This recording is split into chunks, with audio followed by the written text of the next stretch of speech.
Olá, meu amigo da TV Novo Tempo, canal da Esperança, que bom estar com você mais uma vez. Esse é o programa, você sabe, Reavivados por Sua Palavra, um programa que estuda a Bíblia, um capítulo por dia.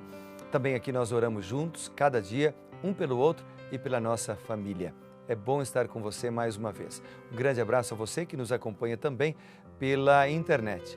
E você que não se inscreveu ainda em nosso canal, pode se inscrever. Entra lá, youtube.com/Reavivados por Sua Palavra, NT. Tudo bem? Inscreva-se em nosso canal.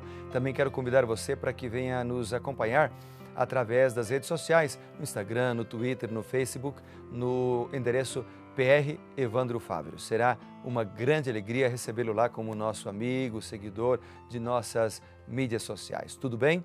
Eu quero agora orar com você para lermos a palavra de Deus e termos a sabedoria celestial para compreendê-la. Oremos.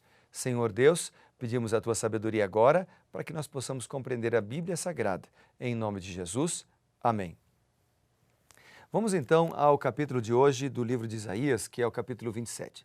Lembrando você que você precisa fazer um plano de orar todos os dias na primeira hora do dia, buscar a Deus de maneira intensa, levantar, dobrar os seus joelhos, clamar ao Senhor, confessar os seus pecados, pedir a sabedoria de Deus, então abrir a palavra de Deus e ouvir a voz de Deus. Tudo bem? Quando nós oramos, quando nós lemos a Bíblia, nós saímos para as atividades do dia revigorados. Isaías é um livro que tem muitas mensagens para a gente. Até os capítulos, entre aspas, mais áridos, transmitem mensagens poderosas para nós. E hoje é o capítulo 27. Vamos lá então. O capítulo 27 ele começa falando da destruição do dragão ou do Leviatã.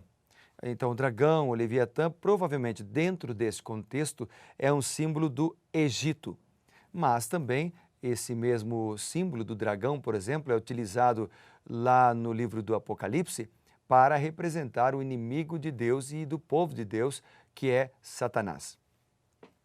Alguns versos que me chamaram a atenção, eu selecionei pelo menos sete lições espirituais de Isaías, capítulo 27. Vamos dar uma olhada nelas. A primeira lição espiritual, ela está na expressão naquele dia. Naquele dia aparece aqui no versículo 1, o capítulo começa assim, naquele dia o Senhor castigará. No versículo 2, aparece aqui naquele dia.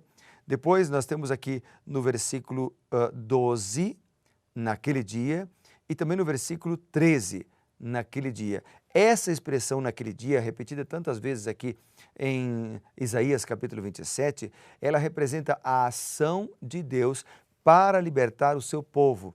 Ela apresenta, portanto, um Deus que cuida de nós. Então, a primeira grande lição que eu aprendi ao ler o capítulo 27 é que nós temos um Deus presente, bem pertinho de nós, e que se interessa em cuidar dos seus filhos. Outra lição aqui, que seria a lição número 2, eu chamei aqui de vigia, ou Deus vigia. Por exemplo, no verso 2 diz assim: naquele dia dirá o Senhor, cantai a vinha deliciosa. Naquele dia dirá o Senhor. E daí fala da vinha. A vinha era um símbolo de Israel, mas também a vinha, nesse contexto, ela se aplica a nós. E Deus nos vigia, ou vigia a sua vinha, a cada momento. Isso pode ser ampliado, por exemplo, se nós lermos o Salmo 37, verso 5, se a gente ler lá o Salmo 34, versículo 7 até o versículo 10, ou o Salmo 40, verso 17. Por exemplo, vamos dar uma olhada nesse Salmo, Salmo 40, verso 17, ele fala sobre esse cuidado que Deus tem para com a sua vinha, ou seja, para com os seus filhos. Vamos lá então. Salmo, capítulo 40, diz o seguinte, Vamos ler juntos o que está escrito aqui. Aqui está, o verso 17. Eu sou pobre e necessitado, porém o Senhor cuida de mim. Tu és o meu amparo, o meu libertador, não te detenhas, ó meu Deus. Então, que coisa linda. Deus cuida de nós, nós somos pobres. Por mais que você tenha dinheiro, uma boa conta bancária ou profissão, você é pobre diante de Deus, porque Deus é o dono do universo, de todas as galáxias, de todas as estrelas. E Ele as conhece pelo nome. Diante de Deus nós somos, como diz Isaías, nós somos pó. Ele diz mais, diz um grão de pó na balança. E aí ele diz mais, não, nós somos vácuo, nós não somos nada. Então, se nós não somos nada e Deus é tudo, obviamente que quando nós lemos aqui que Deus vigia a cada um de nós a cada momento e cuida de quem é necessitado, Isaías 27 está falando de um Deus de amor. Outra lição que eu destaquei, que eu escrevi aqui como a frase, se apodere da minha força, que está no versículo 5. Aqui diz assim, os homens que se apoderem, ou que homens se apoderem da minha força e façam paz comigo, sim, que façam paz comigo. Então a expressão se apodere da minha força que Deus apresenta aqui, é porque Ele exorta cada um de nós, exorta a mim, exorta a você também, a buscarmos proteção nele. E se nós fizermos isso, Ele cuidará de nós. Lindo, né? Outra lição, é a quarta das 7 que eu mencionei, eu escrevo aqui como Deus justo. E baseado no versículo 7, que diz aqui, porventura feriu o Senhor a Israel como aqueles que o feriram? Então, Deus é justo. Ele aplica a punição para o mal, mas não a mesma punição para todos. Depois, outra coisa que me chamou a atenção também é o versículo 9, que diz assim, ó, portanto, com isto será expiada a culpa de Jacó, e este é todo o fruto do perdão dos pecados.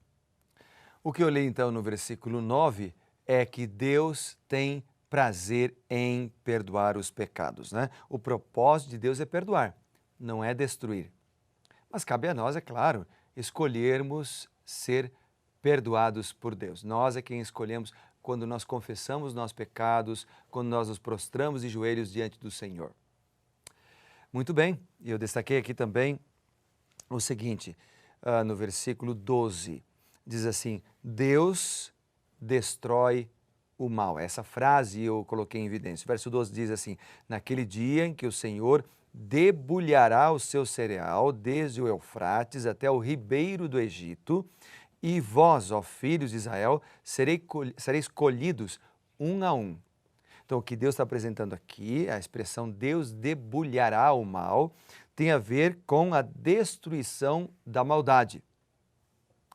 Tem a ver com a destruição do mal, ou seja, o mal não durará para sempre. Deus é bom, Deus é amor, Deus é justo, Deus quer salvar a todos, é verdade. Mas Deus não pode levar para o céu alguém que não quer ir para lá. Alguém que tem prazer em ser corrupto, alguém que tem prazer em praticar o mal, alguém que tem prazer em destruir outras pessoas. Então, Jesus Cristo virá para destruir os que destroem a terra e os seus habitantes. O mal não durará para sempre e os justos serão libertos. Essa é a grande mensagem do versículo 12 e que me chamou muita atenção ao ler o capítulo 27. E por fim, o último verso que eu quero destacar para você aqui é o versículo 13, que também começa com a expressão naquele dia. O texto diz, naquele dia se tocará uma grande trombeta e os que andavam perdidos pela terra da Síria e os que forem desterrados para a terra do Egito tornarão a vir e adorarão ao Senhor no Monte Santo, em Jerusalém. Qual é a grande lição que eu aprendi aqui? Bom, a lição que eu aprendi aqui é o seguinte, veja, ele tem uma frase, uma expressão aqui no verso 13 que diz assim, tornarão a vir e adorarão ao Senhor. Veja a frase tornarão a vir. Há a promessa e há uma esperança de que o mal não reinará para sempre. Tornarão a vir e adorarão ao Senhor no Monte Santo em Jerusalém. Um dia nós moraremos num lar que será perfeito. Apocalipse 21, versículo 4, versículo 27 fala sobre isso. Um dia nós moraremos no lar celestial. No entanto, nós precisamos, para estar lá um dia, decidir hoje. Hoje é o dia da decisão. Então Deus está chamando a você e a mim para tomarmos uma decisão, a decisão de segui-lo. Naquele dia, Jesus voltará para nos buscar. Naquele dia, Jesus voltará para dar a vida eterna aos seus filhos. Naquele dia, Jesus voltará para destruir definitivamente a maldade.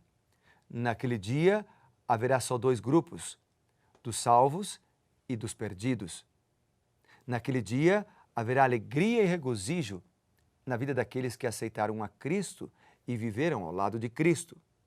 Mas naquele dia, infelizmente, haverá também choro, como diz a Bíblia, para usar uma expressão bíblica, choro e ranger de dentes na vida daqueles que rejeitaram a palavra de Deus. Mas nós não precisamos chorar. Deus está nos chamando hoje para nós entregarmos tudo que temos, tudo que somos nas mãos dele. Em todos os capítulos de Isaías, a mensagem de juízo contra as nações, contra o Egito, contra a Etiópia, contra a Babilônia, até mesmo contra Jerusalém, contra a Síria, toda a mensagem de juízo e de destruição, as palavras duras repetidas nos capítulos de Isaías, são para fazer a gente refletir. Não para a gente aceitar a Deus por temor, por medo, mas para a gente refletir na importância de andar nos caminhos corretos. Um dia o mal vai deixar de existir e nós viveremos num lar muito melhor, onde reinará paz, a vida eterna, onde reinará sempre a justiça e a alegria. O céu não precisa estar no futuro. O céu pode começar hoje, aqui, na minha e na tua vida. Basta clamarmos pela presença do Senhor Jesus entre nós. Vamos fazer isso agora então? Bondoso Deus e Pai, muito obrigado pela oportunidade de te amar e de te servir a cada momento da nossa vida. Cuida da gente, Pai, derrama o Teu Santo Espírito para que possamos ter sabedoria para tomar decisões certas e para termos coragem de tomar decisões certas.